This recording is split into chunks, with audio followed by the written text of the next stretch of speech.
پیشرفت دانشکده ژورنالیسم و ارتباطات جمعی باعث پیشرفت دولت، نهادهای ملی و مردم می شود. بر اساس ارتباطات است که انسان میتونه موقف خود در جامعه تعیین کنه و میزان موفقیت های خود از میزان ارتباطات در حقیقت سنجش کنه.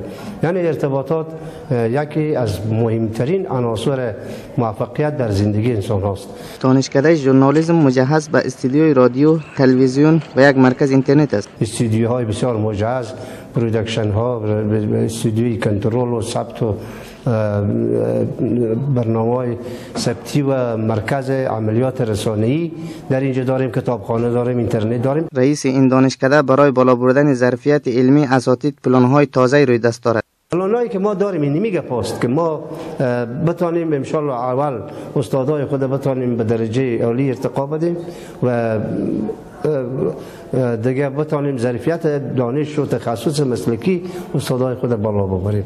دانشکده‌ای که اساتید آن در خارج از کشور تجربه های زیادی کسب نمودند. عده‌ای از استادای ما مدت تقریبا 3 ماه به امریکا بودن، 4 ماه اینا ترین دیدن در علم ارتباطات و ژورنالیسم و لسان انگلیسی.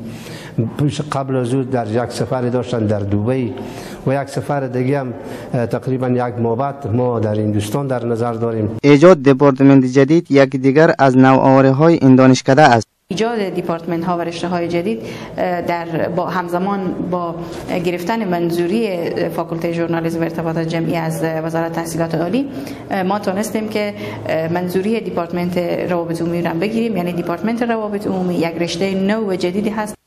تجارب اساتید در خارج از کشور به بهبود شیوه تدریس افزوده است. سمینارهای مختلفی که دایر میشه در کشورهای خارجی به خاطر ارتقای ظرفیت استادای ما هست.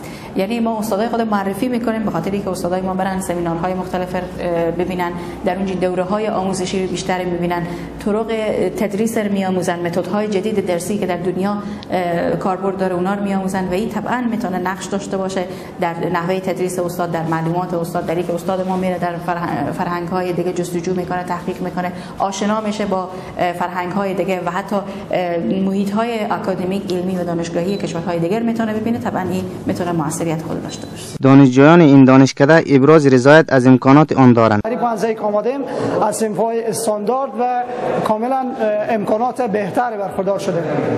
کریکولم درسی ما کاملا تغییر کرده و استادای مسلکی که در خود آمریکا تونسته درس یاد بگیره و حالا در خدمت از ما است. زمانی که از 15 ادبیات جدا شده یک پیشرفت خودش یک پیشرفت عمومیه. شعبت کامپیوتر که داریم در اختیار به خاطر برنامه‌های کامپیوتری که داریم همچنان در خدمت ما قرار دادن. دانشکده ژورنالیسم هرات توانسته است در سال گذشته تعمیر مستقل با امکانات مجهز، کریکولم درسی با معیارهای جهانی، استادهای مجرب با تحصیلات داخلی و خارجی یک از دانشکده‌های ممتاز در صدر افغانستان شناخته شود. اسحاق کاظمی، تلویزیون نای هرات.